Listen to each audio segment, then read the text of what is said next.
Au début de cette histoire, nous rencontrons un jeune homme nommé Touma Kamijo, un lycéen ordinaire, marqué par une terrible malchance. Malgré cela, il s'était habitué à sa malchance et avait appris à vivre avec. Mais tout a basculé un soir de juillet à Academy City, lorsque Touma a décidé d'entrer dans un restaurant local et a commis l'erreur de commander les lasagnes maison. Le plus drôle, c'est que jusqu'à ce moment-là, le pauvre garçon n'avait aucune idée de ce qu'il attendait ce soir-là. En attendant sa commande, Touma a aperçu un homme menaçant une femme innocente à proximité. Poussé par un sentiment de justice, il a rassemblé son courage et a affronté l'agresseur, sans se rendre compte que d'autres complices rôdaient. Pensant la situation sous contrôle, l'homme a appelé des renforts et leur a ordonné de poursuivre Touma à travers la ville. Courant pour sauver sa vie, il a finalement atteint un pont, où il a retrouvé la femme qu'il avait tenté de protéger. C'est alors qu'il a découvert que son intervention initiale avait sauvé les assaillants, car cette femme était en fait l'Esper le plus puissant de la ville. Dans cette histoire, Esper est le nom donné aux personnes dotées de capacités scientifiques spéciales. Cette fille possédait des pouvoirs électriques impressionnants. Si Touma n'était pas intervenu, les hommes auraient été anéantis. La femme commença alors à lui parler de pièces technologiques et d'autres sujets scientifiques. Touma,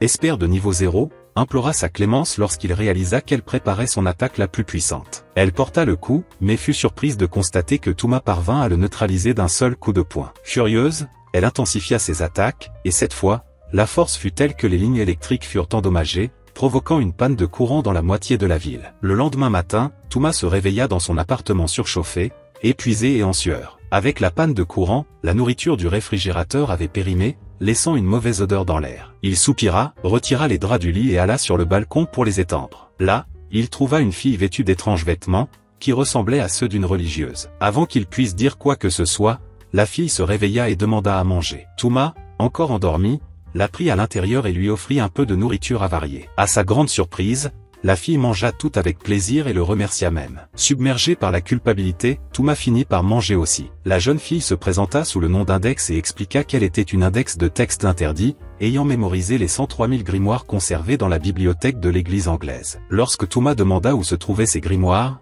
elle répondit qu'ils étaient cachés aux gens ordinaires comme lui. Index lui parla de ses pouvoirs magiques, mais Touma ne la crut pas et exigea des preuves. Elle sortit un couteau et lui demanda de l'attaquer, mais Touma finit par déchirer ses vêtements sous ses bras, la laissant embarrassée. Après avoir raccommodé ses vêtements, Index dit qu'elle devait partir. Touma voulait en savoir plus sur ses ennemis, mais elle refusa de parler. Alors qu'il tentait de la suivre, Touma trébucha, tomba et cassa son téléphone portable. En se relevant, il lui demanda si elle avait un autre endroit où aller. Elle répondit qu'elle cherchait refuge dans une église voisine et partit. Touma se souvint de ses cours supplémentaires et se dépêcha de se préparer. Academy City était une métropole de plus de 2 millions d'habitants, dont 80% étaient des étudiants. En raison de ses mauvais résultats, Touma fut collé. Son professeur de cours supplémentaires, plus petit que lui, se plaignit de son manque d'efforts. Pendant le cours, Touma pensa à Index et à ce qui l'attendait. De retour chez lui, il rencontra Misaka, l'Esper électrique de la veille, qui le défia pour une revanche. Touma refusa et concéda la victoire. Furieuse, Misaka lança des éclairs, que Touma ignora. De retour chez lui, Touma trouva Index gisant et blessé dans l'entrée. Il s'approcha d'elle et réalisa la gravité de ses blessures. Avant qu'il ne puisse faire quoi que ce soit,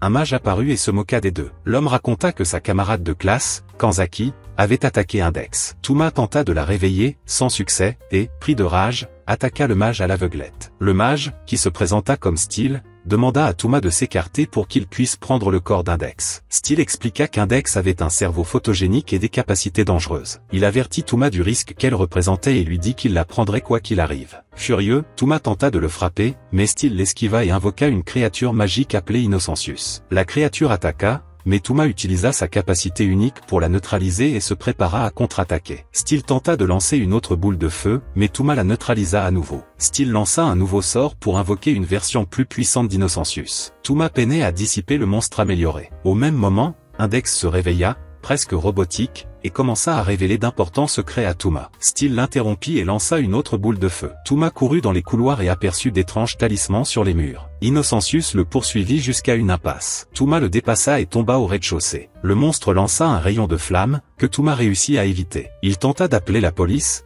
mais réalisa que son téléphone avait été détruit la chute précédente. Alors que Steel s'approchait d'Index, les arroseurs au plafond se déclenchèrent et le trempèrent. Touma utilisa les ascenseurs pour se repositionner et lui faire face à nouveau. Steel fut surpris. Touma expliqua qu'il avait affaibli Innocentius en mouillant les papiers magiques que Steel avait dispersés dans l'appartement. L'eau avait effacé l'encre et rendu les sorts inutiles. Sur ce, Touma dissipa le reste de puissance de la créature et vainquit Steel d'un seul coup de poing. Quelques heures plus tard, la police et les pompiers arrivèrent pour limiter les dégâts. Touma emmena Index dans un quartier plus isolé de la ville et réfléchit à la manière de l'aider. Elle se réveilla un instant, partagea quelques informations, puis s'évanouit à nouveau. Touma s'enquit des 103 000 grimoires, mais Index expliqua que son cerveau était incapable d'assimiler cette connaissance. Il décida de l'emmener chez son professeur d'extracours. À son arrivée, il la supplia d'entrer et déposa Index par terre. Soudain, le corps d'Index s'illumina et ordonna à Touma de commencer sa guérison. Elle lui demanda de partir afin que son pouvoir d'annulation magique n'interfère pas avec le processus. Touma courut dans les rues de la ville. Kanzaki,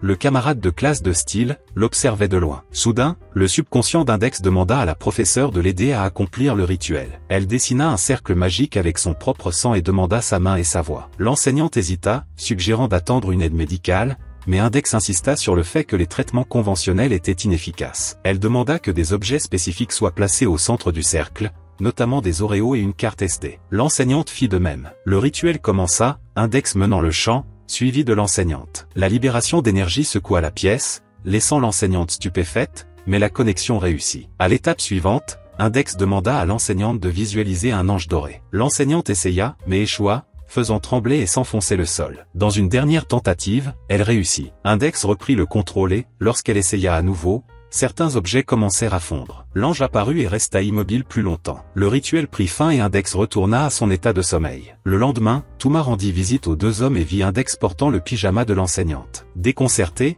il commença à poser des questions. Index se moqua de l'enseignante et s'interrogea sur sa relation avec Touma. Touma affirma qu'Index était la sœur de l'enseignante et la remercia de l'avoir aidé à la protéger. L'enseignante se prépara à aller au supermarché, laissant les deux hommes à la maison. Pendant son absence, Index révéla à Touma que Como, l'enseignante, ne devait plus utiliser la magie. Touma fit pression sur Index pour qu'elle lui explique ce que la magie signifiait pour elle, ce qui la conduisit à révéler le fardeau qu'elle portait. Elle explique qu'elle vient de l'église Necessarius, une institution qui utilise la magie du bien pour combattre le mal. Index a la capacité de mémoriser de grandes quantités d'informations et a involontairement mémorisé les 103 000 grimoires. Touma est frustrée d'avoir caché ses pouvoirs. Index tente de compatir en pleurant, mais Touma la frappe légèrement au front, essayant de la réconforter en lui rappelant qu'elle peut compter sur sa main droite. Index lui rappelle les cours supplémentaires et, malgré son désir de les ignorer, elle insiste pour qu'il aille à l'école. Pendant ce temps, quelques bâtiments plus loin, Steel et Kanzaki observent Touma et Index à la jumelle, les localisant et élaborant une stratégie de combat contre Touma,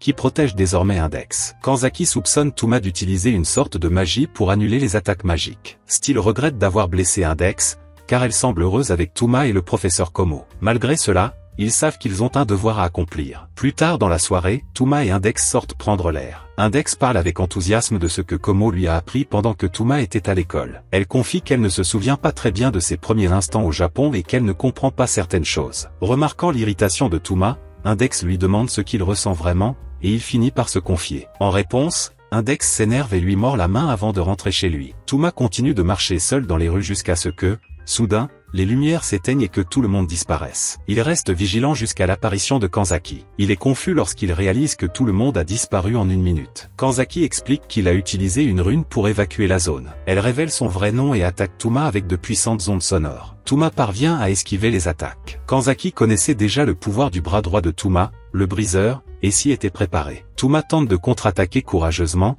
mais les coups de Kanzaki le tiennent à distance. Pendant le combat, Touma remarque de fins fils électriques installés par Kanzaki, ce qui l'empêche de s'échapper. Kanzaki insiste sur le fait que la seule façon pour lui de s'en sortir vivant est de se rendre. Malgré cela, Touma refuse, persuadé qu'Index, malgré la possession de l'encyclopédie grimoire, est encore humain. Il critique l'attitude de Kanzaki et s'exprime avec fermeté. Fatigué de son insistance, Kanzaki révèle la vérité. Index était sa protégée et Kanzaki n'a jamais voulu lui faire de mal. Elle pense qu'Index serait mieux seul. Steel et elle tente de la sauver. La capacité de mémorisation instantanée d'Index surcharge son cerveau, absorbant des informations utiles et inutiles. Actuellement, plus de 85% de ses capacités cérébrales sont occupées par les données accumulées au cours de l'année écoulée. Pour éviter un échec total, Kanzaki et Steel doivent effacer certains souvenirs et stabiliser leur utilisation. Le délai pour effectuer cet effacement expire dans 3 jours. S'ils échouent, ils risquent de la perdre. Kanzaki demande à Touma de lui remettre Index, mais il refuse et les accuse de l'avoir livré trop facilement. Ils continuent de se disputer, irritant encore plus Kanzaki. Perdant le contrôle, elle l'attaque avec son épée, le jette à terre et affirme en larmes qu'il n'y a pas d'autre choix. Bien que blessé, Tuma se relève et déclare qu'ils ignorent la possibilité qu'Index vive pleinement. Kanzaki écoute Tuma parler avec passion de son potentiel à vivre pleinement. Après son discours, Tuma s'évanouit et Steel prend le contrôle. Pendant ce temps, à Academy City, Kuroko et Misaka reviennent du marché et remarquent une foule près d'une plateforme qui s'est écrasée sur un pont. Curieuse, Kuroko part enquêter, laissant Misaka derrière elle. Misaka regarde autour d'elle et voit Index s'éloigner, vêtu d'un costume religieux, mais ne la connaissant pas encore bien, elle n'y prête pas attention. 3 jours après l'attaque, Tuma se réveille dans l'appartement de Komo et voit Index à ses côtés. Il est surpris d'apprendre qu'il était inconscient depuis 3 jours. Il se souvient des paroles de Kanzaki, se demandant s'il y avait du vrai dans ses paroles. Index lui apprend que Komo l'a trouvé allongé au milieu de la rue et l'a ramené chez elle. Elle s'excuse de ne pas pouvoir l'aider et propose de le soigner par magie, mais Tuma décline, affirmant qu'il ira bien. Cela la met en colère, mais elle respecte sa décision. Plus tard, Index se lève pour préparer le petit déjeuner, que Tuma essaie d'éviter. Malgré cela, elle lui jette la nourriture à la tête. Juste à ce moment-là, quelqu'un frappe à la porte. Lorsqu'ils ouvrent, Kanzaki et Steel attendent. Index se tient devant Tuma, les suppliant de laisser son ami tranquille. Steel et Kanzaki entendent la supplication et partent. Cette nuit-là, Tuma s'assoit à côté d'Index endormi et se souvient de sa rencontre avec les magiciens. Il réalise que la procédure d'effacement de mémoire est prévue dans quelques heures, mais Index est toujours chez Komo. Tandis qu'il la regarde dormir, Kanzaki appelle Tuma, et il répond. Elle lui demande si Index est avec lui, et Tuma confirme. Kanzaki lui conseille de lui dire au revoir, car ils viendront bientôt la chercher pour accomplir le rituel à minuit. Tuma demande s'il existe une autre solution, mais Kanzaki répond que c'est la seule méthode qu'ils connaissent. Tuma propose d'utiliser la science pour trouver une autre solution, mais Kanzaki insiste sur le fait que livrer Index est le seul moyen d'accomplir la mission. Tuma refuse et déclare qu'il se battra jusqu'à ce qu'il tombe. Kanzaki met alors Tuma au défi de faire de son mieux, car il a jusqu'à minuit pour livrer Index sous peine d'en subir les conséquences. Elle raccroche, laissant Tuma avec un sentiment d'urgence. Il cherche des livres sur les psychotropes qui peuvent effacer la mémoire, mais ne trouve rien. Il tente également de contacter les élèves intelligents, mais ils dorment tous, car c'est un soir d'école. Désespéré, Tuma croit tout perdu jusqu'à ce qu'un élève le rappelle. Cependant, réalisant qu'il est déjà minuit, il abandonne et se prépare à l'affrontement. Steel et Kanzaki arrivent rapidement. Index est déjà submergé par les souvenirs. Ils emmènent Tuma à l'écart et évaluent la situation. Tuma implore une alternative pour ne pas effacer tous les souvenirs d'Index. Steel, lassé de ses supplications, demande à Tuma s'il peut accepter de mettre sa vie en danger avec ses méthodes incertaines. À court de mots, Tuma se retrouve sans issue, ne voulant pas perdre son ami. Steel commence à dessiner le cercle magique sur le mur. Une fois terminé, il informe Tuma que le rituel commencera dans 10 minutes. Kanzaki parle à Steel et laisse à Tuma le temps de dire au revoir à Index. Après leur départ, Index se réveille et demande à Tuma de s'enfuir tant qu'il le peut. Tuma la rendort et commence à réfléchir. Il réalise une chose étrange. Comment Kanzaki et Steel connaissaient-ils le pourcentage exact de capacité cérébrale d'Index? Il appelle rapidement son professeur, Komo, pour obtenir des réponses. Komo affirme qu'il est physiquement impossible que le cerveau humain explose sous l'effet d'une trop grande quantité d'informations. Cette révélation choque Tuma. Malgré cela, Komo insiste sur le fait que le cerveau humain ne peut être surchargé de cette façon. Tuma conclut que quelqu'un ment, soit l'Église, soit Kanzaki et Steel. Il soupçonne fortement l'Église. Le temps presse, Tuma pose sa main droite sur le front d'Index, essayant d'annuler tout sort magique que l'Église aurait pu lui jeter. À sa première tentative, rien ne se passe. Il creuse alors plus profondément et place son doigt dans la bouche d'Index, découvrant une étrange énergie magique sombre. Cette énergie le choque et transforme Index en un état robotique. Le subconscient d'Index commence à percevoir Tuma comme une menace et entre en action, faisant apparaître des armes défensives sous forme de laser. Le robot subconscient tire des lasers magiques sur Tuma, mais il les absorbe de sa main droite. Steel et Kanzaki sont stupéfaits de voir Index utiliser des pouvoirs élémentaires, bien qu'elle ne soit pas une espère. Tuma leur révèle la vérité, expliquant que l'Église leur a menti et les a manipulés pour les empêcher d'en savoir trop sur les grimoires stockés dans l'esprit photographique d'Index. Le robot d'Index intensifie son attaque pour éliminer Tuma et protéger les secrets de l'Église. Cependant, Tuma concentre encore plus de puissance dans sa main droite et continue d'absorber les attaques. Steel intervient avec sa magie pour mettre fin à l'affrontement. Tuma les défie et leur demande s'ils veulent vraiment sauver la vie d'Index. Il les encourage à se joindre à lui pour arrêter l'attaque et à devenir les protagonistes de leur propre histoire, au lieu de rester des personnages secondaires. Kanzaki entre en scène et utilise un puissant sort pour annuler les attaques magiques d'Index. Le sort non seulement arrête l'attaque, mais rediriger également le rayon laser à travers le plafond vers le ciel. Le robot d'Index hésite un instant, mais reprend bientôt l'attaque. Steel invoque Innocentius pour protéger Tuma, mais le robot d'Index augmente sa puissance et détruit la créature. Saisissant l'occasion, Tuma s'approche du corps d'Index, pose sa main droite sur son front et absorbe la source du sort jusqu'à ce qu'il ne lui reste plus d'énergie pour soutenir l'attaque. Index cesse d'attaquer et s'évanouit tandis que des plumes blanches tombent du plafond. Touma la serre dans ses bras un bref instant avant de s'effondrer à son tour, épuisé. Le lendemain, Index rend visite à Touma à l'hôpital. Le médecin lui demande si les deux hommes sont impliqués dans la destruction du satellite survenu la nuit précédente. Index affirme ignorer ce qui s'est passé. Le médecin lui remet une lettre écrite par Steele et Kanzaki et adressée à Touma. Index ouvre la lettre et découvre qu'elle a été temporairement placée sous la garde de Touma, le temps que l'Église gère les conséquences de leurs mensonges. Soudain, la lettre explose. Le médecin demande à Index d'aller voir Touma et de le remercier de son aide. Index se rend alors dans une clinique voisine et frappe à la porte, mais Touma la salue et fait semblant de ne plus se souvenir de qui elle est. Malgré la plaisanterie, Touma révèle qu'il se souvient de tout, y compris des mensonges de l'Église. Index tente de l'aider à retrouver la mémoire, mais ses efforts sont inefficaces. Alors qu'elle est au bord des larmes, Touma cesse de plaisanter et lui assure qu'il se souvient de tout. Il explique qu'il a utilisé son pouvoir pour annuler les effets de la perte de mémoire sur son propre cerveau. Bien qu'Index ne le croie pas immédiatement, elle est irritée qu'il ait menti dès le début. Lorsque le médecin entre dans la pièce, il trouve Index qui sort précipitamment. Il demande à Touma s'il a encore un cœur, même après avoir perdu la mémoire. Touma répond qu'il va bien. 2 semaines plus tard, Steele visite un laboratoire souterrain et rencontre une machine humanoïde inversée appelée le Grand Surveillant, Elistée. Elistée ordonne à Steele de former un partenariat temporaire avec Touma pour maintenir l'équilibre du monde. Ensemble, ils trouvent une personne nommée Deep Blood. Cette personne possède des pouvoirs uniques qui peuvent éliminer un organisme dangereux pour la paix mondiale. Le lendemain,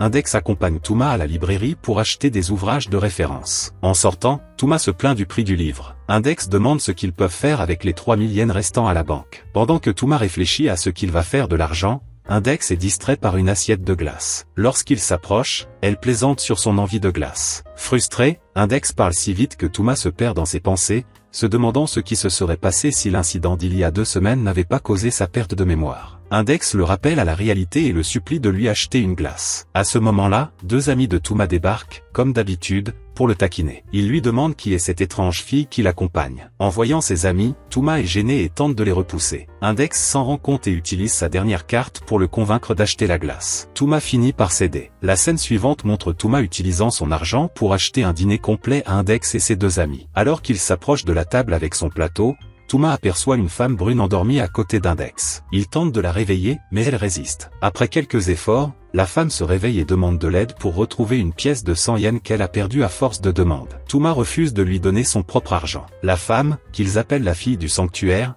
demande de l'argent aux amis d'Index et de Touma, mais aucun d'eux ne veut aider un inconnu. Il continue de l'appeler la fille du sanctuaire, mais elle prétend être une magicienne. Index essaie de mieux la connaître, mais la femme l'agace. Ses gardes du corps arrivent au restaurant pour la récupérer. Lorsque Touma demande qui ils sont, la jeune fille répond qu'ils sont professeurs du cours préparatoire. Après son départ, Touma et Index rentrent chez eux. En chemin, ils trouvent un chat abandonné, et Index tombe amoureuse de l'animal, voulant le ramener chez elle. Elle supplie Touma de la laisser garder le chat, qu'elle nomme Sphinx. Touma répond que les animaux ne sont pas admis dans les dortoirs. Index hurle de frustration, effrayant le chat, qui s'enfuit. Touma se retrouve seule dans la rue tandis qu'Index poursuit l'animal. Après son départ, Steele apparaît et active une rune qui se manifeste à Touma. Effrayé, Touma demande ce qu'il a fait à Index. Steele lui assure qu'Index va bien et qu'elle ne faisait que suivre le chat. Il explique qu'il y a maintenant un autre problème. Steele lui apprend qu'une jeune fille nommée Deep Blood est retenue captive à l'école Miss Alakram. Cette école autrefois réputée est devenue une fausse secte religieuse idolâtrant la science. Il lui raconte ensuite qu'Auréolus,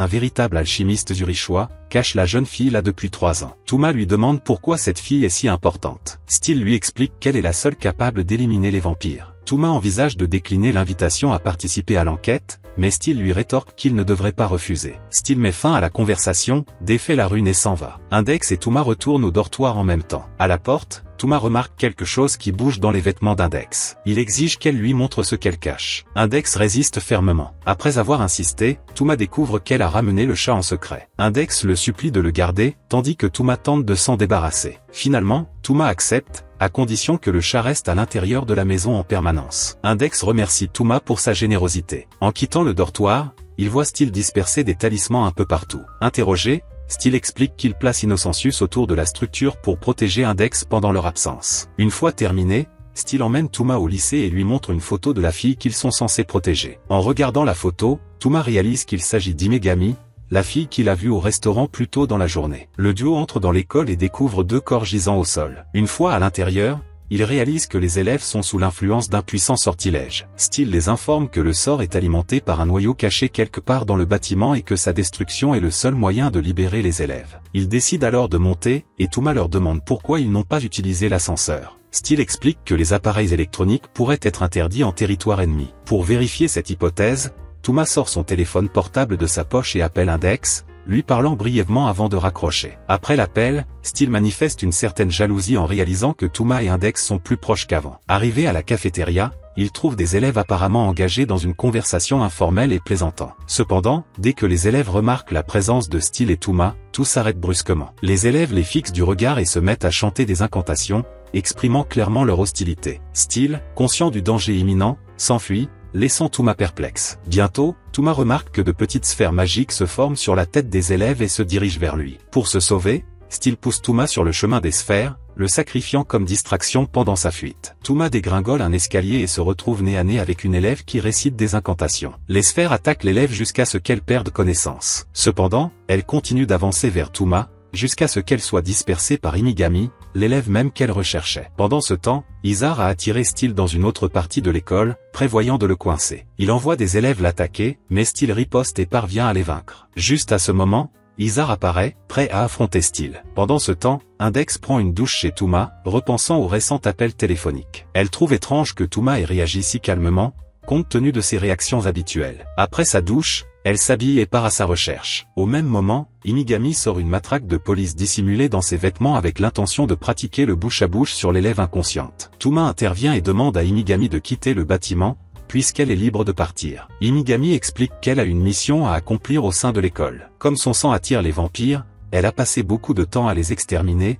mais elle s'est lassée de cette vie et veut y mettre un terme. Touma lui demande pourquoi elle est Izar si elle ne veut plus tuer de vampires. Inigami répond qu'elle est Izar a capturé un échantillon de vampires et qu'il a promis de la tenir à l'écart du combat. À ce moment-là, Izar apparaît. Touma l'attaque instinctivement, mais Izar le force à s'arrêter. La tension monte, Inigami intervient et met fin à la violence. Izar utilise alors son pouvoir pour faire oublier à Touma tout ce qu'il a appris et passer à autre chose. Pendant ce temps, Index suit la trace de l'énergie de Touma jusqu'au bâtiment de l'école. Touma se réveille sur une balançoire, furieux que Steele l'ait utilisé comme appât. À ce moment-là, Izar trouve Index à l'entrée du bâtiment et la plonge dans un profond sommeil. Steele et Touma retournent à l'école, mais sont interceptés par les membres restants des 13 chevaliers sacrés. Les chevaliers utilisent le sort « Bombardement magique sacré », une incantation qui amplifie le véritable pouvoir d'Izar, appelé Armania. Une fois le sort accompli, Steele et Touma trouvent le sphinx à l'extérieur du bâtiment, indiquant qu'Index s'y trouvait et a probablement été capturé. Steele et Touma se précipitent dans l'école à la recherche d'Izar. Pendant ce temps,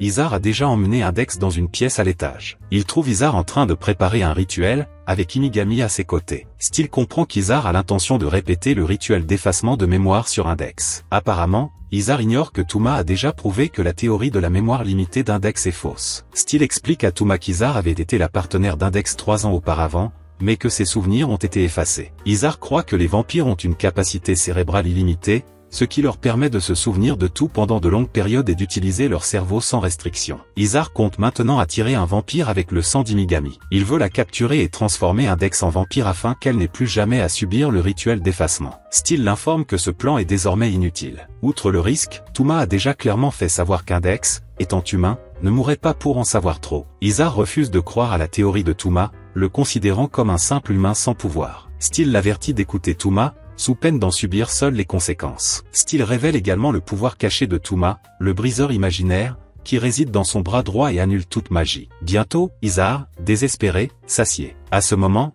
Index se réveille et demande à manger à Touma, affirmant qu'elle a faim. Izar les raille pour s'être moqué de lui et leur ordonne de se jeter à terre. Steele et Touma obéissent et tombent. Izar exige alors qu'ils partent pour toujours. Inigami intervient et parvient à le distraire suffisamment longtemps pour rompre le sort. Izar tourne alors son attention vers Inigami et lui ordonne de disparaître. Touma se relève rapidement et retient Inigami pour l'empêcher d'être blessé. La vie d'Inigami défile devant ses yeux face à la menace imminente. Elle se souvient de la première fois où elle a vu Izar et de son expression calme, même s'il savait qu'elle attirait les vampires. Touma utilise son briseur imaginaire pour annuler l'effet d'Izar sur Inigami. Une fois sauvé, Touma l'allonge avec précaution et fait face à Izar. Izar sort une autre épingle magique et force Touma à suffoquer, à être écrasé et frappé par la foudre. Malgré cela, Touma utilise sa main droite pour annuler tous les effets. Réalisant que ses attaques sont inefficaces, Izar décide d'intensifier son offensive. Il invoque plusieurs armes à feu et tire simultanément. Touma est touché par plusieurs projectiles, mais survit miraculeusement. Steel, toujours allongé au sol,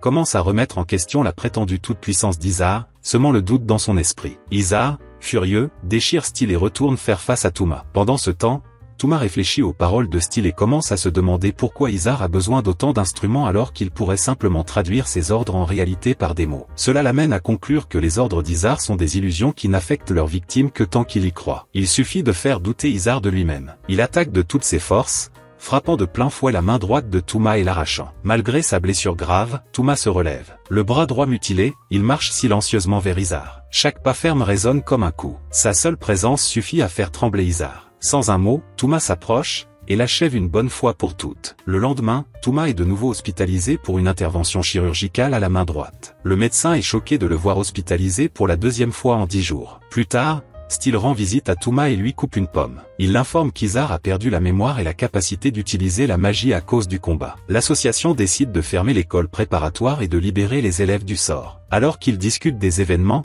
Index arrive accompagné d'Inigami pour prendre des nouvelles de Touma. En entrant dans la pièce, Inigami demande pourquoi Touma l'a aidé. Touma répond qu'il n'avait aucune raison particulière, qu'il se sentait simplement obligé de le faire. Inigami l'observe en silence, s'interrogeant sur les véritables motivations de ses actes. Ailleurs dans la cité Académie, une femme ressemblant à Misaka, l'espère de niveau 5 de l'école, est aperçue pointant un fusil de précision sur un homme qu'elle appelle accélérateur. Elle vise et tire sur lui, mais il dévie facilement les balles, les touchant. Elle est blessée et incapable de s'échapper. Le lendemain, Touma suit un cours de rattrapage et décide d'acheter une boisson à un distributeur défectueux. À son grand désespoir, la machine avale son argent et ne parvient pas à lui livrer la boisson. La malchance le frappe à nouveau. Alors qu'il se lamente, Misaka apparaît de façon dramatique. Elle donne un coup de pied dans la machine et parvient à se servir une boisson. Touma se lamente de l'argent perdu, et Misaka, avec sa gentillesse sarcastique, propose son aide. Elle décharge une décharge électrique dans la machine, déclenchant plusieurs boissons pour eux deux. Misaka ramasse toutes les canettes et les donne à Touma, assis sur un banc dehors. Ils discutent encore et encore de la fois où Touma a vaincu Misaka sur le pont. Cependant, Touma a du mal à se souvenir de ce moment, car il a perdu une partie de ses souvenirs lors du combat contre Index. Déterminé à cacher sa perte de mémoire, il fait semblant de se souvenir de l'événement, et Misaka le croit. Soudain, Kuroko apparaît et appelle Touma, le petit ami de Misaka, pour le taquiner, ce qui pousse Misaka à tenter de l'électrocuter. Kuroko échappe aux attaques et s'enfuit. Peu après, le sosie de Misaka apparaît, et Misaka la présente comme sa sœur avant de partir avec elle. Sur le chemin du retour, Touma heurte une balle de tennis et tombe par terre. En se relevant, il tombe nez à nez avec la sœur de Misaka qui transporte du matériel militaire. Intrigué, il l'interroge. La sœur de Misaka révèle qu'elle travaillait dans la recherche et propose de l'aider à porter les canettes de jus. Ils se rendent ensemble au dortoir de Touma, où ils rencontrent Meka, une élève de l'école de Bonn. Elle explique qu'elle va rester dans la chambre un moment, la climatisation de son dortoir étant tombée en panne. Après une brève conversation, Meka taquine Touma sur la présence de la sœur de Misaka dans la chambre et par peu après, chevauchant son jouet robotique. Touma et la sœur de Misaka prennent l'ascenseur jusqu'à l'étage de Touma, où ils rencontrent Index, Inigami et Sphinx. Le groupe explique qu'ils sont là pour débarrasser Sphinx des puces. Touma critique les méthodes employées, mais la sœur de Misaka utilise ses pouvoirs électriques pour exterminer les puces, puis s'en va, abandonnant les canettes de jus. Le lendemain, Touma s'endort à nouveau pendant son cours de rattrapage. Le professeur Komo tente en vain de retenir l'attention des élèves. Après le cours, Touma retrouve la vraie Misaka près d'une clôture. Ils discutent des dirigeables publicitaires qui survolent la ville. Misaka effleure le front de Touma et lui dit au revoir avant de s'éloigner. Touma continue vers son dortoir, où il retrouve la sœur de Misaka. Il la remercie de l'avoir aidé à boire et l'interroge sur le mystérieux chat noir auquel elle semble être liée. La sœur de Misaka explique qu'elle tente de sauver le chat du refuge municipal. Touma propose son aide et emmène le chat avec elle jusqu'au dortoir de sa sœur. Pendant la promenade, elle a du mal à choisir un nom pour le chat. Arrivé dans une librairie, Touma lui confie le chat et entre dans la boutique pour chercher des livres. À ce moment-là, la sœur de Misaka remarque Accélérateur à proximité et se prépare à une éventuelle confrontation. Elle se retrouve coincée dans une ruelle avec lui. Elle tente de lui tirer dessus avec son fusil Smekba, mais il dévie facilement les balles et les renvoie sur elle. Blessée, elle s'allonge au sol tandis qu'Accélérateur s'approche et touche ses blessures. Pendant ce temps, Touma termine ses achats et retourne dans la rue, mais constate que la sœur de Misaka a disparu. Il ramasse le chat et se met à sa recherche. En s'engageant dans la ruelle, Touma découvre des douilles éparpillées au sol. En enquêtant plus avant, il découvre un corps apparemment sans vie. Effrayé, Touma appelle une ambulance et la police. À l'arrivée des policiers, Touma les emmène sur les lieux, mais le corps a disparu. Il affirme avoir vu quelqu'un mort, mais les policiers ne le croient pas. Déterminés à découvrir ce qui s'est passé, Touma court dans une autre ruelle. Au bout d'un moment, il trouve la sœur de Misaka vivante. Incapable de comprendre comment elle a survécu, il la fixe avec surprise. Elle s'excuse de l'avoir inquiété et lui donne un mot de passe apparemment aléatoire lié à une expérience. Touma essaie de comprendre ce qu'elle dit, mais bientôt plusieurs autres copies des sœurs de Misaka apparaissent, toutes s'excusant d'avoir causé des ennuis. Touma est choqué de les entendre révéler le numéro de série de Misaka décédée. Intrigué, Touma demande plus d'informations sur leur identité. Les clones expliquent qu'ils ont été créés à partir de Misaka à des fins militaires. Après l'explication, ils se disent au revoir et laissent Touma avec le chat noir,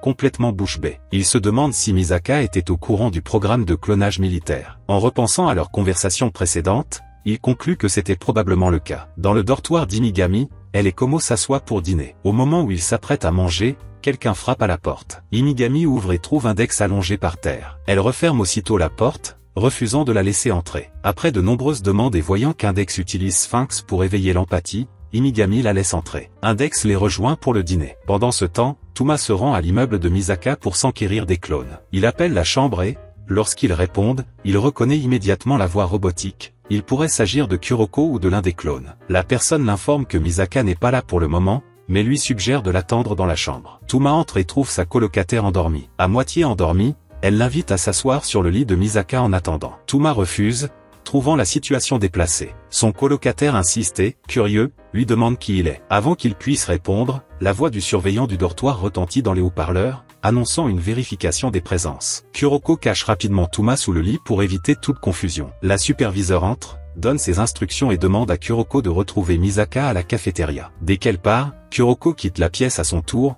tandis que Touma reste caché sous le lit. Pris de curiosité, Touma fouille la pièce et trouve un sac dont la fermeture éclair est ouverte. En l'ouvrant, il découvre des documents relatifs au programme de clonage. Il est clair que Misaka était non seulement au courant du programme, mais qu'elle le soutenait activement. Choqué, Touma court dehors et remarque les éoliennes qui tournent malgré l'absence de vent. Cela indique que Misaka est à proximité. Non loin de là, Misaka reste immobile, les yeux fixés sur les éoliennes. Pendant le dîner, Komo discute avec Index et Imigami de la vie de scientifique de Schrödinger. Prenant une boîte de chocolat comme analogie, elle tente d'expliquer l'idée de remplacer la réalité par l'image mentale de ses désirs. Pendant ce temps, Misaka reste près de la clôture, plongée dans ses pensées. Elle se souvient de l'époque où des scientifiques l'avaient contactée, alors qu'elle était encore jeune, pour l'inviter à participer à une expérience. Étonnamment, sa mère n'était pas opposée à l'idée d'utiliser sa fille à des fins scientifiques. La renommée de sa classification d'espère de niveau 5 avait atteint ses camarades de classe, la forçant à éviter les projecteurs pendant une grande partie de son enfance. Touma s'approche d'elle et lui demande ce qu'elle fait. Misaka répond qu'elle peut faire ce qu'elle veut et qu'elle n'a pas besoin d'obéir aux ordres d'un expert de niveau 0 comme lui. Touma, sérieux pour la première fois, présente un des documents et en lit le contenu. Misaka est choquée et se demande comment il a pu y accéder. Malgré sa surprise, elle garde son sang-froid et demande à Touma pourquoi il est entré dans sa chambre sans permission. Touma s'excuse et lui demande comment elle a obtenu ces documents. Misaka reste calme et révèle qu'elle travaillait secrètement au démantèlement d'installations de recherche illégales disséminées dans la ville. Malgré la surveillance constante du satellite de sa mère,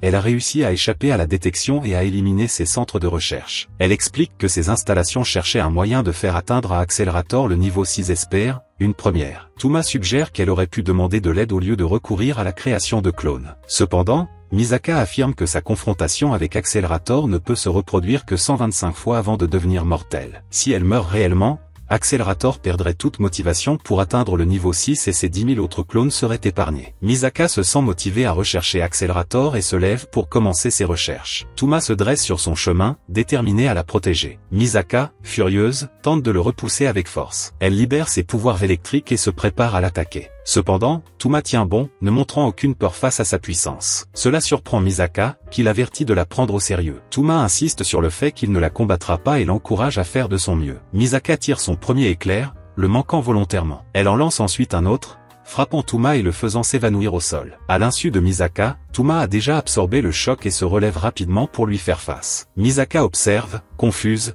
ne comprenant pas pourquoi sa plus grande rivale refuse de se battre. Touma explique qu'il ne lui fera aucun mal malgré tout ce qu'elle a enduré. Cependant, au lieu de se réconforter, Misaka est de plus en plus frustrée et lui dit d'arrêter de se prendre pour une bonne personne. Elle tente de lancer d'autres éclairs, mais Touma les absorbe tous. Misaka se demande pourquoi il défend quelqu'un qui se considère comme une méchante. Touma affirme fermement qu'il ne la voit pas comme telle. Il croit en leur amitié et la supplie de ne pas se mettre en danger. Misaka rassemble encore plus d'énergie et lance un dernier avertissement. Touma tient bon, refusant de la laisser passer. Submergée par l'émotion, Misaka libère toute son électricité, enveloppant tout le pont. À court d'énergie, elle ramasse le chat noir et va voir Touma. Il tente de se relever, mais son corps est trop faible. Affalé au sol, Touma réfléchit à un moyen d'arrêter l'expérience des scientifiques sans les alerter ni mettre Misaka en danger. L'un des clones de Misaka arrive au port de la ville, prêt à affronter Accelerator. Elle prononce des mots codés qui activent l'environnement de combat et attend son adversaire. Komo emmène Inigami et Index au sauna pour se détendre et évacuer le stress. Lors d'un léger massage, Komo partage des informations sur Touma et ses pouvoirs. Quand Inigami interroge Touma sur ses véritables capacités, Komo explique que son statut d'expert de niveau 0 révèle qu'une partie du système de classification de la ville reste encore à comprendre. Touma est une anomalie, comme un naufragé que personne n'a pris la peine d'étudier. Pendant ce temps, Touma se réveille dans les bras de Misaka. Elle semble insatisfaite et lui demande pourquoi il ne l'a pas combattu. Touma sourit et dit qu'il était occupé à réfléchir à la façon de mettre fin à l'expérience et qu'il a finalement trouvé un plan. Lorsque Misaka lui demande ce que c'est, Touma explique qu'il doit faire perdre aux scientifiques confiance dans le pouvoir d'Accelerator. Il compte le défier en duel et le vaincre, prouvant ainsi que même un expert de niveau 0 comme lui peut vaincre un niveau 5. Misaka, choqué, tente de le convaincre de ne pas prendre de risques. Touma ignore ses inquiétudes, se lève et lui demande de lui révéler où se trouve Accelerator. Pendant ce temps, Accelerator arrive au port pour affronter l'un des clones de Misaka. Ils échangent quelques mots avant le combat. Le clone perd patience et exige qu'Accelerator commence immédiatement. Il s'arrête et fonce sur elle. Touma court désespérément vers le port, espérant rattraper Accelerator avant le début du combat. Misaka observe la scène depuis le pont,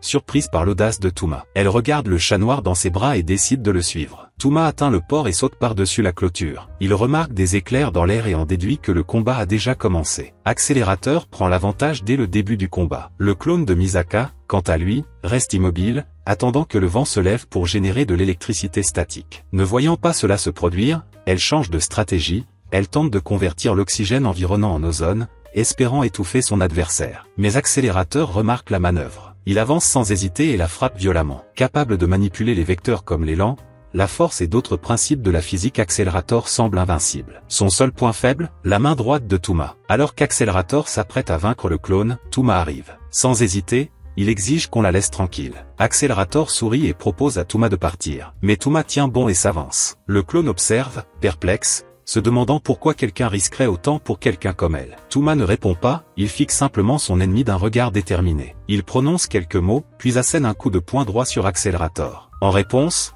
Accelerator frappe violemment le sol, libérant une décharge d'air comprimé qui projette Touma en arrière. Il transforme ensuite les chenilles d'un chariot élévateur en armes, les lançant vers lui. Touma esquive le coup de justesse et se prépare à contre-attaquer. Accelerator s'approche et touche Touma, mais ce dernier utilise sa main droite pour neutraliser la capacité de l'ennemi. Cela met Accelerator en colère, qui se demande ce qui s'est passé. Frustré, il donne un coup de pied dans un conteneur, projetant de la poussière inflammable. Cela provoque une énorme explosion. Touma survit de justesse à l'attaque et bat en retraite à temps. Accelerator jure de faire payer Touma pour l'avoir provoqué. Il charge, mais Touma répond par un puissant coup de poing au visage. Accelerator devient encore plus furieux, et les deux hommes s'engagent dans un combat intense. Touma reste calme et continue de frapper son ennemi au visage. Durant le combat, il réalise que le point faible d'Accelerator est le combat au corps à corps, le puissant espère ne sachant pas se défendre efficacement dans les combats de rue. Conscient de cela, Touma intensifie ses attaques et domine son adversaire. Malgré plusieurs projections, Accelerator se relève. Il marmonne des mots incohérents,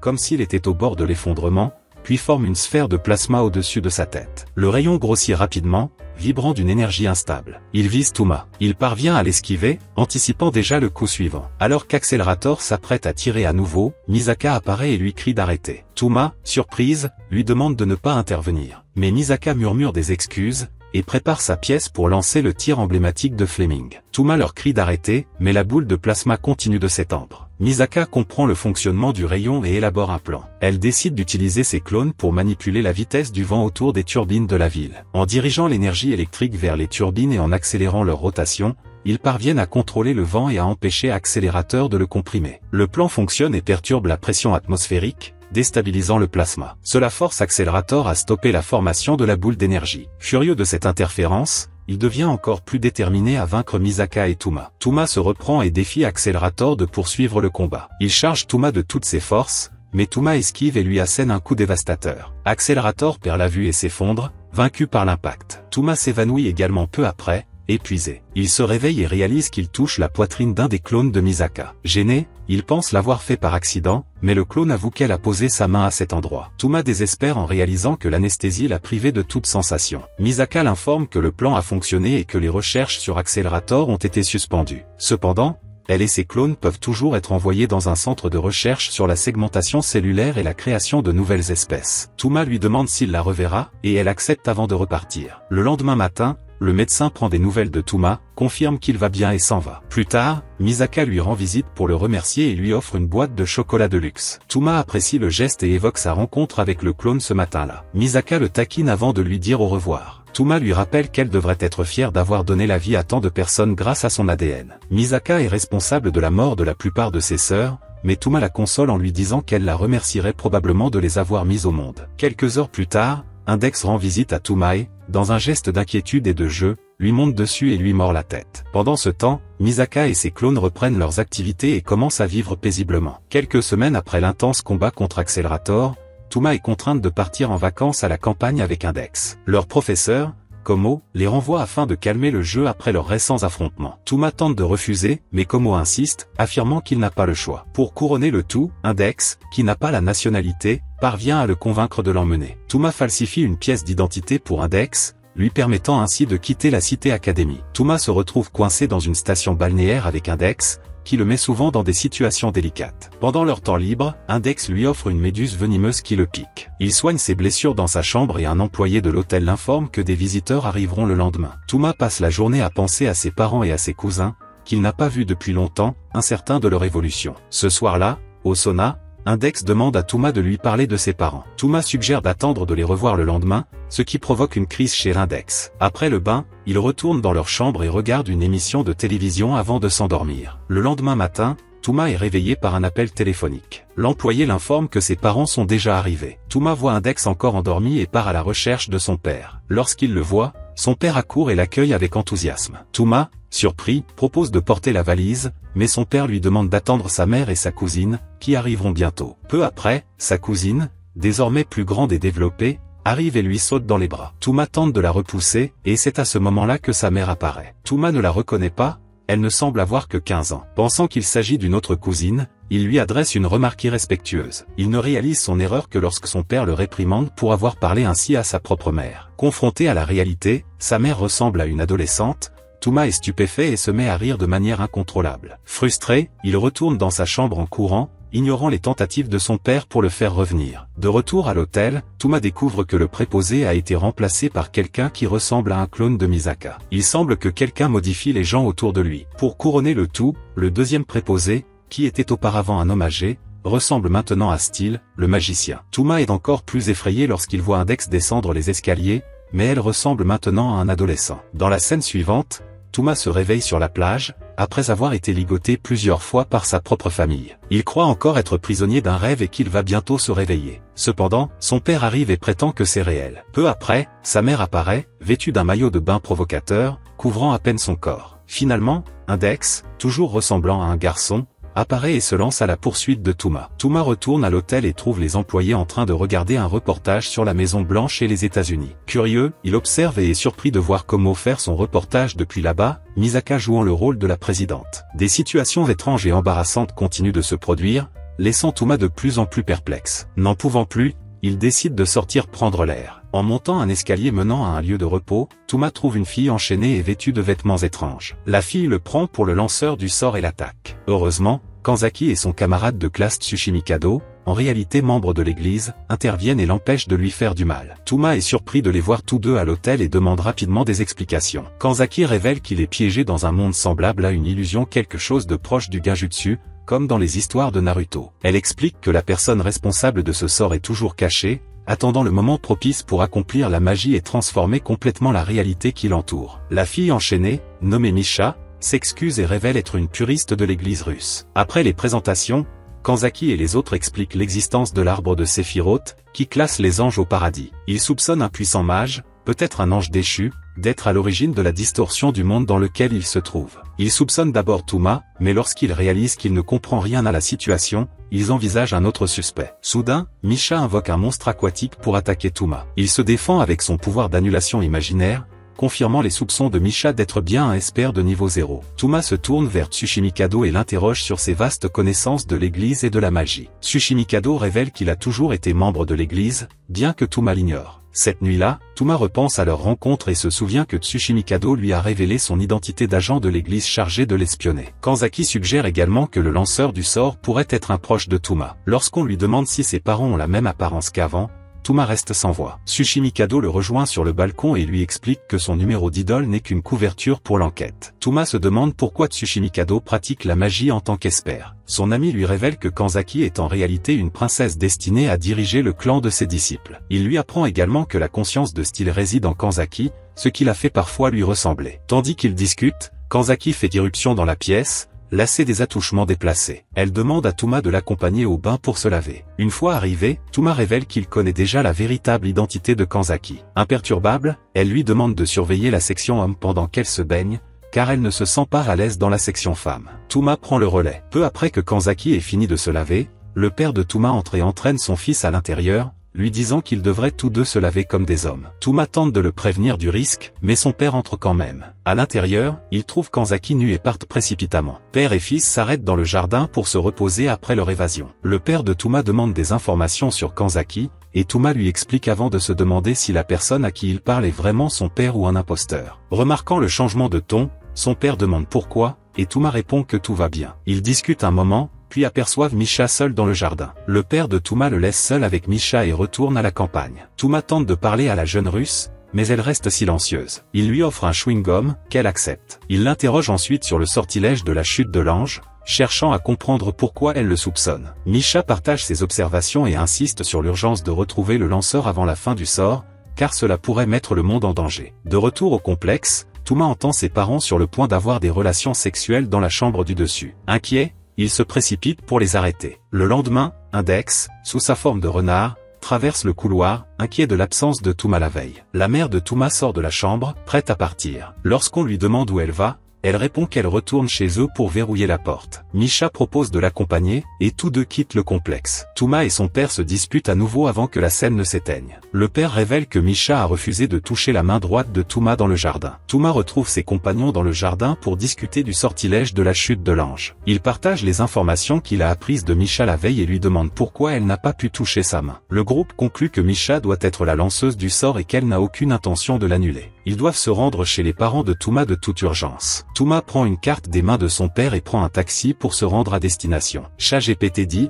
en arrivant chez ses parents, Touma et les autres trouvent l'endroit complètement vide. Touma entre et trouve d'étranges souvenirs dans la collection de son père. En explorant, il tombe sur un vieux dessin qu'il a fait enfant et continue d'examiner les lieux. Il trouve ensuite une photo de son père et remarque qu'il a exactement la même apparence qu'avant, ce qui laisse penser que son père pourrait être l'auteur du sort. Juste à ce moment, Misha et la mère de Touma arrivent. En les voyant, Misha s'enfuit et Touma court après elle, se demandant pourquoi son père lancerait un sort aussi étrange. Il rencontre par hasard Mgami, déguisé en chauffeur de bus mais ignorant son identité. Touma demande rapidement à le conduire, et Mgami le prend dans son camion. Le soir même, Touma retourne en urgence à la station balnéaire et retrouve Kanzaki. Il s'enquiert de son père et lui raconte tout ce qu'il a appris. Kanzaki se prépare à affronter le père de Touma, mais Touma décide de l'affronter en personne. Il se rend à la plage et trouve son père, le regard perdu au loin. Là, Touma s'interroge sur l'implication de son père dans l'occultisme. Son père explique que, petit, il était considéré comme un enfant malchanceux à cause des mauvaises situations qui l'entouraient. Pour tenter de changer le destin de son fils,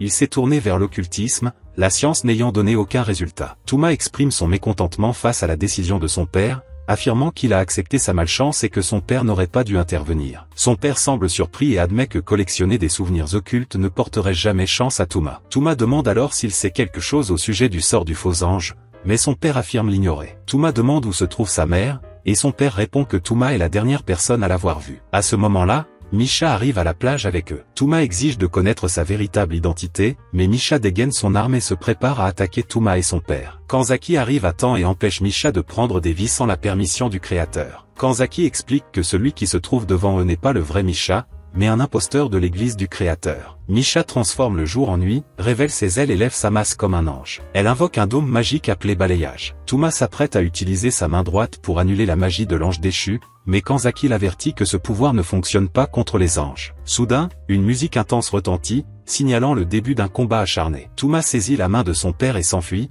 laissant Kanzaki seul face à l'ange déchu. En rentrant chez lui, Touma trouve sa mère inconsciente. Il soupçonne son père de faire semblant de ne rien savoir et le presse de révéler le lieu du rituel permettant de briser le sceau magique avant que le sort ne devienne irréversible. Le père semble de plus en plus confus. Soshimikato arrive et explique que, bien que le père de Touma fût l'un des suspects, il ignorait ce qu'il faisait. Les souvenirs qu'il avait recueillis de divers pays étaient en réalité des éléments essentiels du rituel. Lorsque la famille quitta la maison, le rituel fut activé. La seule solution était alors de détruire le lanceur de sorts, qui pourrait être le père de Touma, ou d'utiliser la magie pour briser le sceau. Touma tente de défendre son père, mais Soshimikato l'assomme. Après cela, le père de Touma décide de détruire le sceau magique avec sa propre magie, même s'il sait que c'est extrêmement dangereux, car Esper pourrait se tuer en utilisant la magie. Il sort 5 fioles de sa poche et les jette aux 4 coins de la pièce. Le sol s'illumine et Soshimikato commence à réciter les incantations pour arrêter le faux sort angélique. En parlant, il commence à saigner, mais continue jusqu'à ce qu'il ait achevé le sort,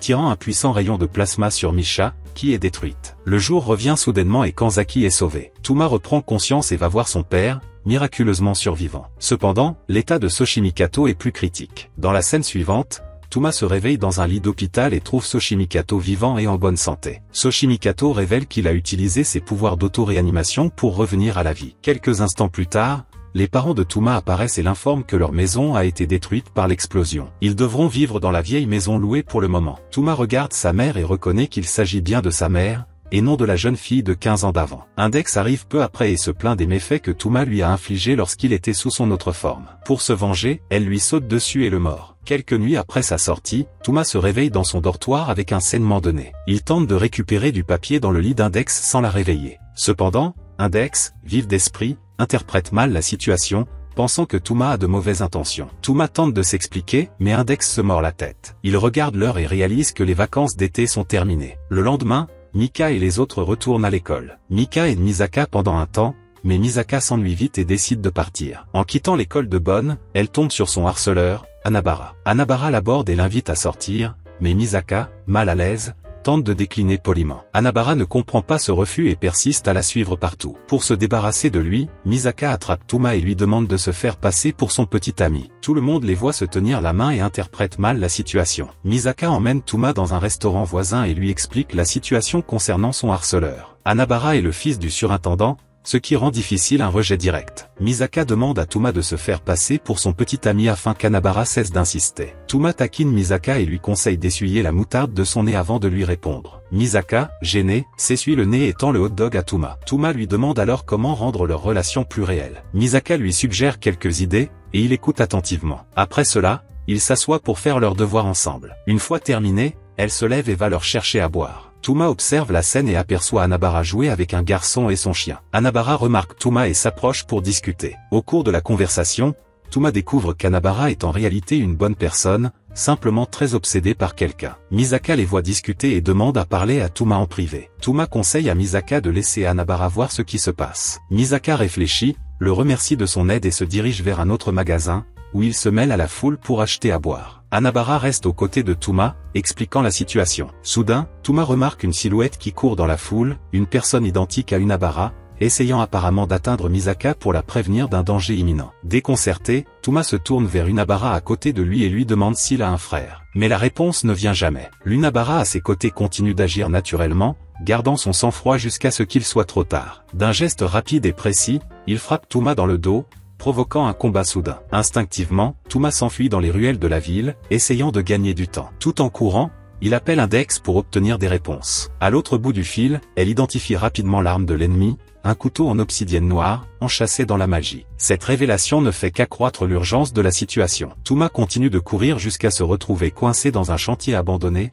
entouré de lourdes machines et d'ombres menaçantes. Touma charge le monstre et frappe le couteau de la main droite, détruisant l'arme et annulant les pouvoirs de l'ennemi. Un rayon s'abat sur eux, mais Touma parvient à l'esquiver à temps. Il pose quelques questions au monstre avant de poursuivre le combat, et les rayons de fer continuent de tomber, rendant le combat plus difficile. À un moment donné, un rayon d'énergie s'abat directement sur le monstre, mais au lieu d'être écrasé, il est divisé et contenu par l'électricité de Misaka. Misaka hésite, hésitant entre donner une chance au véritable Unabara ou mettre fin à la menace une fois pour toutes. L'histoire entre Unabara et Misaka n'est pas beaucoup mise en avant, l'accent se portant davantage sur la vie d'Accelerator après sa défaite face à Touma. Un soir, Accelerator se rend dans une supérette du quartier pour faire quelques courses. Après avoir fait ses courses, il déambule dans les rues d'Academy City et tombe sur un groupe de délinquants qui tentent de l'attaquer. Ces derniers croient à tort qu'Accelerator est affaibli après sa défaite contre Touma. Il soupire et les vaincra facilement avant de reprendre le chemin du retour. Cette fois, il marche plus calmement et concentré. En chemin, il remarque une petite personne, enveloppée d'une cape, qui suit ses pas. Il la laisse parler, puis découvre qu'il s'agit d'un clone de Misaka. Ce clone parle à un rythme rapide, ce qui le rend suspect quant à ses véritables intentions. Il retire donc la cape du clone pour confirmer son identité et finit par exposer son corps nu. Misaka se recroqueville sur le sol, gêné et transi de froid. Il lui rend la cape et se dirige vers son immeuble, accompagné du clone, surnommé 200 001, qui continue de le suivre et de perturber sa routine. Fatigué de sa présence constante, il s'interroge sur ses motivations. Le clone révèle qu'elle soupçonne Accelerator d'en savoir plus sur les scientifiques impliqués dans les recherches interrompues. Malgré cette révélation, il garde son calme et arrive à son étage. En entrant dans la pièce, il découvre un désordre total. Misaka suggère d'appeler les autorités pour enquêter, mais il choisit d'ignorer et s'allongea sur le canapé pour dormir. Il conseille à Misaka d'en faire autant, car le lendemain pourrait être difficile. Le lendemain matin, Accelerator se réveille et découvre le clone de Misaka, identifié comme 200 001, en train de débiter des bêtises. Il se prépare pour la journée et se dirige vers un restaurant voisin pour le petit déjeuner. Alors que Misaka choisit ce qu'il veut manger, Accelerator remarque le scientifique Amayo monter dans sa supercar. Cette vue réveille sa colère et il envisage de l'affronter. Cependant, il hésite trop longtemps et Amayo remarque sa présence et part rapidement. Lorsque le repas arrive, il laisse patiemment le clone bavard de Misaka manger en premier. Au cours de la conversation, il se demande pourquoi elle parle autant et se demande ce qu'elle a dans la tête. Misaka lui assure que, même si elle mourait, des centaines d'autres clones tout aussi agaçants la remplaceraient grâce à ce qu'elle porte en elle. Tentant de maintenir son apparence menaçante, il menace de les éliminer un par un. Cependant, Misaka réalise qu'il ne fait que simuler et révèle qu'elle sait qu'il n'a jamais vraiment apprécié les expériences. Elle partage alors des informations personnelles sur son histoire qu'il n'a jamais révélées à personne. Surpris, il la regarde avec mépris et décide de partir. Le clone de Misaka s'effondre d'épuisement et de manque de nutriments, conséquence du temps passé dans la cuve d'incubation. Il la ramène chez lui, faisant preuve d'attention et de compassion. Par la suite, Accelerator rend visite à Yoshikawa, un scientifique plus âgé, pour lui emprunter un manuel d'ajustement des clones de Misaka. Au cours de la conversation, Yoshikawa informe Accelerator d'une anomalie dans le système de création de clones. Elle révèle que Misaka est la dernière survivante d'une génération spécifique et qu'elle a été créée pour diriger l'armée des clones. Cependant, 7 jours plus tôt, quelqu'un a infecté le fichier de personnalité du clone avec un code malveillant. Le virus est programmé pour s'activer à minuit cette même nuit. S'il est activé, tous les clones s'effondreront. Accelerator demande à Yoshikawa qui est responsable de la création du virus, et elle révèle que c'est Amayo qui en a écrit le code. Poussé par sa rancune personnelle, Accelerator se sent obligé de protéger les Misaka et d'éliminer le virus. Yoshikawa lui remet un fichier permettant de localiser Amayo. En marchant, Accelerator repense à son passé et au fait qu'il est né avec des pouvoirs de niveau 5, ce qui le considérait comme une menace pour la sécurité nationale. Il se souvient des années de traque de l'armée et de la marine, qui n'ont jamais réussi à le capturer. Décidant de sauver Misaka, il retourne au restaurant où il avait laissé le clone et apprend par la serveuse qu'un homme en blouse blanche l'a emmené. Il contacte immédiatement Yoshikawa et l'informe de ce qui s'est passé. Ensemble, ils traquent Amayo et parviennent à le localiser dans un endroit isolé de la banlieue de la ville. Il sourit et se rend rapidement sur les lieux. Dans la scène suivante, Amayo apparaît anxieusement, attendant que le virus s'active. Il connecte son poste de travail au cerveau de Misaka et surveille ses signes vitaux en attendant que le code prenne effet. Soudain, il aperçoit Accelerator s'approcher par le rétroviseur de la voiture. Amayo tente de s'échapper, enclenche la marche arrière et fonce vers Accelerator, mais ce dernier utilise son champ de force pour arrêter la voiture et piéger Amayo. Le scientifique étant inconscient, Accelerator se tourne vers le clone de Misaka, lui aussi inconscient. Il trouve des électrodes connectées à sa tête et contacte Yoshikawa pour savoir comment empêcher le virus de s'activer. Yoshikawa explique qu'un bac d'incubation spécial sera nécessaire, ainsi qu'un médicament spécifique pour isoler et neutraliser le code du virus. ChatGPT dit, Yoshikawa l'assure qu'il est déjà en route pour l'aider. Cependant, le clone de Misaka se met à parler rapidement, ce qui provoque une surcharge du moniteur cardiaque. Yoshikawa réalise que le virus tente de s'activer de lui-même et que le temps presse. Elle ordonne à Accelerator d'éliminer le clone pour sauver les autres. Déterminé à sauver la sœur de Misaka sans la tuer, il décide de tout risquer avec un plan audacieux. Il choisit de remplacer une machine à volonté par lui-même et d'entrer dans l'esprit du clone pour manipuler son fichier de personnalité et la ramener à un état antérieur. Yoshikawa tente de le convaincre d'abandonner ce plan dangereux, mais il ignore l'avertissement et détruit les objets autour de lui en préparant le rituel. Il accède ensuite à l'esprit de Misaka et commence à réécrire le code pour tenter de la réinitialiser. Avant qu'Accelerator ne puisse terminer le processus, Ame se réveille et pointe une arme sur lui. Juste avant la fin de la reprogrammation, Ame tire une balle dans la tête d'Accelerator. Accelerator perd connaissance, mais le code du virus est effacé et le système redémarre. Après un certain temps, il reprend connaissance, le front ensanglanté, ayant réussi à durcir son crâne à temps pour empêcher la balle de pénétrer profondément. Bien que blessé, il se relève et marche vers Ame, avec l'intention de l'achever, mais s'effondre en chemin. Ame se met à rire de manière incontrôlable et s'apprête à tirer à nouveau sur lui, qui reste inconscient. Cependant, Yoshikawa arrive à temps et assomme Ame. Il tombe au sol et échange un dernier regard avec Yoshikawa avant de perdre connaissance. Yoshikawa s'excuse de sa naïveté et lui adresse quelques mots d'encouragement avant de s'agenouiller pour terminer ce qu'elle a commencé. Ame lève également son arme et prononce ces derniers mots, puis ils appuient tous deux sur la détente en même temps. Après l'opération, Yoshikawa se réveille et trouve son médecin à ses côtés. Elle apprend qu'elle a survécu grâce à ses efforts. Le médecin explique que c'est Accelerator qui a permis à son cœur de battre jusqu'à leur arrivée à l'hôpital. Yoshikawa le remercie et s'enquiert de Misaka,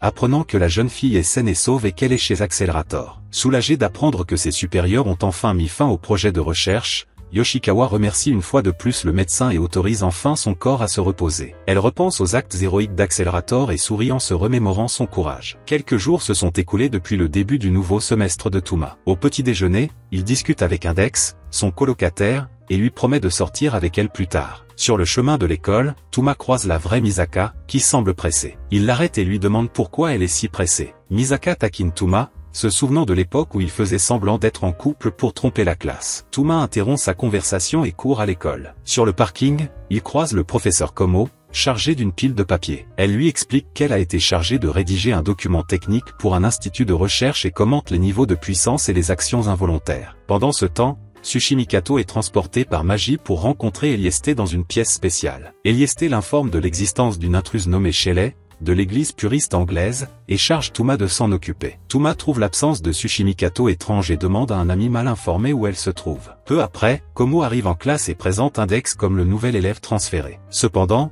tout le monde réalise son erreur lorsque la vraie nouvelle élève, Inigami, entre. Touma et Komo rectifient rapidement la situation et demandent à Index d'attendre dehors. Index s'éloigne et a bientôt faim. En essayant d'utiliser un distributeur automatique près de l'école, elle est désorientée. Une élève nommée Yuka l'aide, et Index la remercie en l'invitant à déjeuner ensemble à la cafétéria. Yuka révèle qu'elle est également une élève transférée. Après le cours, Touma se rend aux toilettes, mais entend des voix provenant d'une pièce voisine. Il entre soudainement et trouve Index et Yuka en train de se changer, et reçoit immédiatement un coup de poing au visage. Il se calme plus tard et demande à Index des nouvelles de Yuka, mais elle a déjà disparu. Pendant la récréation, Index trouve Yuka caché derrière un arbre dans la cour de l'école. Ils discutent des sentiments de Touma, et Index craint qu'il ne la déteste. Yuka tente de la calmer et lui assure que Touma tient toujours à elle. Touma arrive peu après et les invite à sortir. Cependant, réalisant qu'il n'a plus d'argent, il se rend au distributeur pour en retirer. Là, Inigami apparaît et le confronte pour l'avoir laissé de côté. Touma l'invite à déjeuner avec le groupe. Gêné, Inigami pose des questions sur Yuka et révèle qu'elles étaient au lycée ensemble, mais que personne à l'école ne se souvenait d'elle ou ne pouvait la reconnaître. Après avoir enquêté seul, Inigami découvre que Yuka utilise le nom de code Counterstop et est lié à l'institution des 5 éléments, une organisation secrète qui influence la Cité Académie. Avant de partir, Inigami avertit Touma de faire attention à Yuka. Touma emmène tout le monde au restaurant et, malgré sa timidité, Yuka finit par les rejoindre. De retour au lycée, Komo parle à sa camarade Yamakawa du lien entre Touma et la mystérieuse nouvelle élève. Au cours de la conversation, Yamakawa reçoit un appel professionnel et part. Ensuite, Inigami donne un livre de la bibliothèque à Komo et lui demande d'enquêter sur Yuka. Dans un autre quartier de la ville, Shire Kuroko affronte un imposteur et parvient à la capturer. L'imposteur invoque un golem et piège Kuroko, mais Misaka arrive à temps, détruit le monstre et sauve son ami. Ensemble, ils découvrent que l'imposteur s'est enfui dans une autre zone et a invoqué un golem encore plus puissant en quête de quelque chose. Après l'école, Touma, Index et Yuka se rendent dans un centre commercial souterrain. Alors que les filles font leurs courses, Touma reçoit un étrange appel à l'aide. L'appel s'interrompt brusquement, mais il n'y prête guère attention, car il se trouve dans un endroit bondé. Peu après, il retrouve les filles au rayon maillot de bain où elles décident d'essayer des mannequins. En les cherchant, Touma entre par hasard dans la cabine d'essayage et les voit à moitié nus. Il est aussitôt roué de coups par les deux. Plus tard, ils prennent des photos ensemble dans un stand et rentrent chez eux. Alors qu'ils traversent le couloir du centre commercial, Misaka apparaît et tente de communiquer par télépathie avec Touma et les autres. En vain, elle prévient bruyamment qu'un terroriste est sur le point d'attaquer. Le centre commercial est évacué, mais l'un des yeux du golem ennemi détecte Touma et son groupe. L'imposteuse, Shelly, ferme le centre commercial et coupe le courant. Touma ordonne à Index et Yuka de quitter les lieux immédiatement, mais Index insiste pour rester combattre. Après discussion, Misaka et Kuroko les rejoignent. Misaka et Index échangent des provocations, tandis que Touma essaie de ne pas s'impliquer. Finalement, Touma interroge Kuroko sur la situation, et elle explique qu'elle doit encore évacuer les civils restants. Touma ordonne à Kuroko d'emmener Index et Yuka en lieu sûr, décidant d'affronter l'ennemi aux côtés de Misaka. Après le bruit de la destruction, Touma surprend des agents de sécurité tirant sur un golem contrôlé par Shelly et rejoint le combat. Shelly reconnaît Touma comme le destructeur imaginaire et considère sa mort comme une grande victoire. Elle ordonne au golem de cesser ses attaques et révèle qu'elle appartient à l'église puriste anglaise, ce qui surprend Touma, car Index est également lié à cette église. Malgré ce lien, Shelly continue d'attaquer. Touma parvient à bloquer toutes les attaques du golem et, lorsqu'il regarde sur le côté, voit Yuka qui observe tout. Il tente de la protéger, mais le golem le frappe au visage, l'écrasant en partie. Yuka se réveille et remarque les dommages sur son visage, ainsi que la présence d'une étrange lumière sous sa peau. Désorientée, elle panique et s'enfuit, poursuivie par Shelly et son golem. Pendant ce temps, Kuroko découvre d'autres personnes piégées sous terre qui tentent de s'échapper. Touma reçoit un appel de Komo, qui révèle la véritable identité de Yuka. Yuka est un être unique, formé par la combinaison de la bioélectricité des lances de la ville, du dioxyde de carbone et de l'oxygène. Elle vivait comme une sorte de fantôme, invisible à l'œil nu, mais heureusement, elle ne manifestait aucune intention hostile. Yuka est aperçue dans un système d'égout souterrain, où elle tente de régénérer son visage blessé. Shelly et son golem la trouvent et se préparent à la détruire, affirmant qu'elle est une anomalie et doit être éliminée. Shelly réprimande le golem pour son agressivité. Yuka verse une larme et se souvient du temps passé avec Index. Alors que le golem s'avance pour l'attaquer, Touma arrive à temps pour l'arrêter. Après l'avoir sauvée, Touma affronte Yuka et insiste pour qu'elle cesse d'agir bizarrement et combatte à ses côtés. Cependant, Shelly invoque un golem encore plus puissant et lui ordonne d'attaquer Touma et Yuka. Alors que Shelly croit avoir acculé ses cibles, des agents de sécurité apparaissent et la forcent à fuir. La détermination de Touma est renouvelée et il se prépare à un nouveau combat. Shelly contrôle son golem et invoque les pouvoirs des 4 archanges pour affronter le destructeur imaginaire qu'elle voit en Touma. Touma se met à l'abri derrière des boucliers anti-émeute et parle à l'un des officiers, leur demandant de laisser un passage libre au bon moment. Yuka tente de le convaincre de ne pas risquer sa vie, mais il affirme n'avoir d'autre choix que d'affronter le monstre. Courageusement, il s'avance et se positionne devant le golem. Shelly comprend la menace et ordonne au golem, nommé Ellis, d'attaquer Touma. Cependant, Touma esquive habilement les coups et atteint Shelly, lui assène un coup puissant qui la projette au sol. Il s'apprête à porter le coup final au golem de la main droite, mais Shelly reprend ses esprits et lance un sort qui ouvre un trou dans le sol, fuyant le combat. Allongée sur le sable, Shelly révèle qu'elle veut déclencher une guerre et qu'elle a besoin d'une excuse pour le faire, raison pour laquelle elle a attaqué Touma et Yuka. Cependant, quelque chose ne semble pas logique pour Touma. Si Yuka était la cible principale, pourquoi Shelly ne l'a-t-elle pas enlevée tout de suite? Soudain, Touma comprend. Shelly en a probablement après Index, pas Yuka. Pendant ce temps,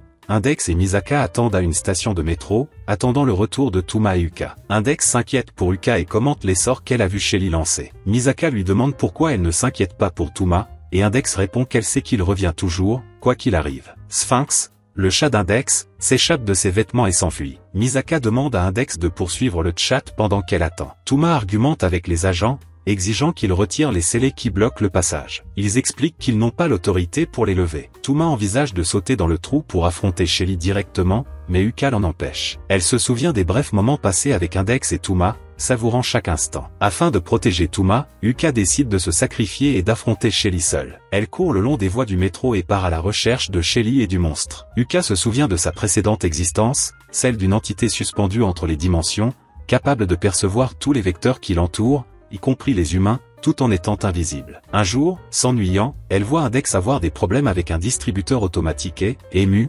décide de l'aider. Ainsi, Yuka se matérialise et se transforme en humain. Index retrouve Sphinx sur un chantier et le récupère. Soudain, le golem de Shelly surgit d'une bouche d'égout et affronte Index. Utilisant sa connaissance des sorts de Shelly, Index manipule le golem pour qu'il se sabote. La stratégie fonctionne au début, mais le golem reprend le contrôle et jette Index au sol, prêt à attaquer. Suivant Yuka le long des voies, Touma rencontre Shelly, qui lui révèle que son golem est actuellement en train de s'occuper de Yuka. Shelly nous raconte que par le passé, les responsables de la Cité Académie ont tenté de combiner les pouvoirs des esprits et des mages pour créer une chimère dotée de ces deux pouvoirs. L'un des sujets de l'expérience était Ellis, son ami. L'expérience a échoué et Ellis a été brutalement tué par les scientifiques. Depuis, Shelly aspire à se venger de la ville. Maintenant qu'elle a retrouvé Touma, le plus puissant des esprits, elle croit pouvoir atteindre son objectif et laisser la ville sans défense. Shelly active ses sauts magiques et commence à faire s'effondrer le tunnel. Touma réagit promptement, court vers Shelly et la frappe de la main droite. Le coup déforme la vision de Shelly et rompt le sortilège. Elle se reprend et tente de s'éloigner pour se ressaisir, mais Touma l'arrête. Il lui parle sincèrement, lui rappelant qu'elle n'est pas la seule à avoir connu la tragédie. Touma partage ses propres pertes et le fait que toute la ville l'a traité de malchanceux, jurant de ne pas laisser Shelly obtenir ce qu'elle désire. Excitée, Shelly lance une nouvelle attaque magique, mais Touma anticipe le mouvement et la met à terre d'un coup de poing. À la surface, Index est acculé par le golem. Alors qu'il s'apprête à l'attaquer, Yuka apparaît et le frappe, le neutralisant temporairement. Le golem réagit en créant un vortex dans sa poitrine qui commence à aspirer tout ce qui l'entoure. Malgré cela, Yuka et Index survivent à l'attaque. Le golem se prépare à frapper à nouveau, mais Yuka rassemble toutes ses forces pour le retenir. Alors que le golem s'apprête à attaquer à nouveau, Touma arrive et utilise sa main droite pour bloquer l'attaque. Misaka et Kuroko apparaissent peu après la défaite du golem. Misaka taquine Touma comme à son habitude, et Kuroko lui témoigne son affection. Dans la scène suivante, Touma emmène Yuka au sommet d'une grue. Arrivée là, Yuka parle de sa chère amie et de l'attaque qu'elle a subie. Submergée par l'émotion, elle se met à pleurer, et Touma la réconforte en lui disant que sa capacité à ressentir et à pleurer prouve qu'elle est véritablement humaine. À ce moment,